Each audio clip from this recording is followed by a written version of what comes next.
Welcome to the SPS Seminar Series talk. I'm joined here today with Kayleigh Garthwaite from Durham University. Kayleigh is going to be giving us a little talk later on our food banks within Britain.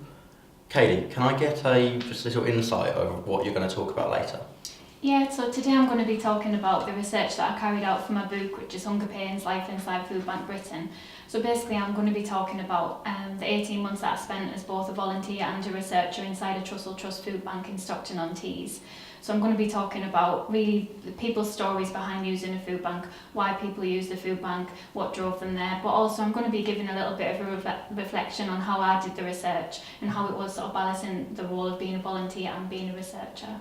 Okay, you just mentioned about your research. Mm-hmm. Can I get a idea of any challenges you may have faced within your research? Yeah, basically I was carrying out ethnographic research, so it involved me taking on the role of a volunteer and really getting immersed in the research setting. So within that there's a lot of ethical challenges and also challenges between that role of being the researcher and being a volunteer, so sort of integrating within the population of the food bank, so integrating with the other volunteers as well. That was quite difficult to begin with, for one, that it was in a church setting. I'm not religious, so things like that had to be sort of negotiated as I went along and sort of on the job, if you like, as well. Okay, that's very interesting. Can I ask, why do you believe the use of food banks isn't on the rise in the UK?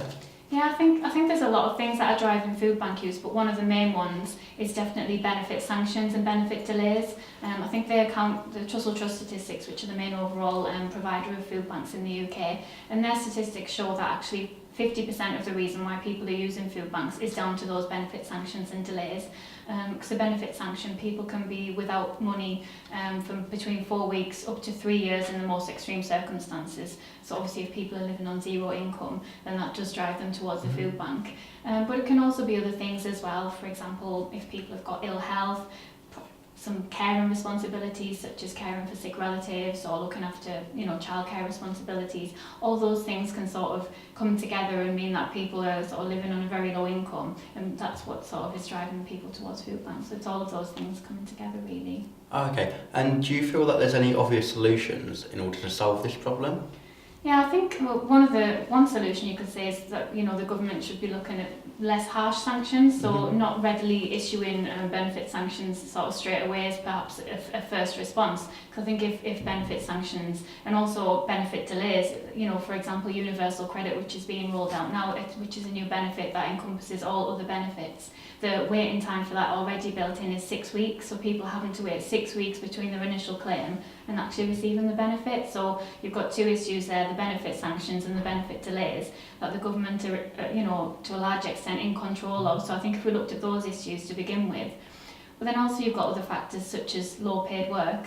It's not just people who are out of work that are using the food bank. There's people who run, precarious 0 hours jobs. So perhaps as well, looking at it from an employment side of things, if jobs were more secure, if jobs were better paid, then those things would perhaps make, people less likely to need to use the food bank. Okay, thank you very much for your time, Kayleigh. We'll be hearing more about Kayleigh's experiences later, but for now that concludes our talk. Thank you. Thank you.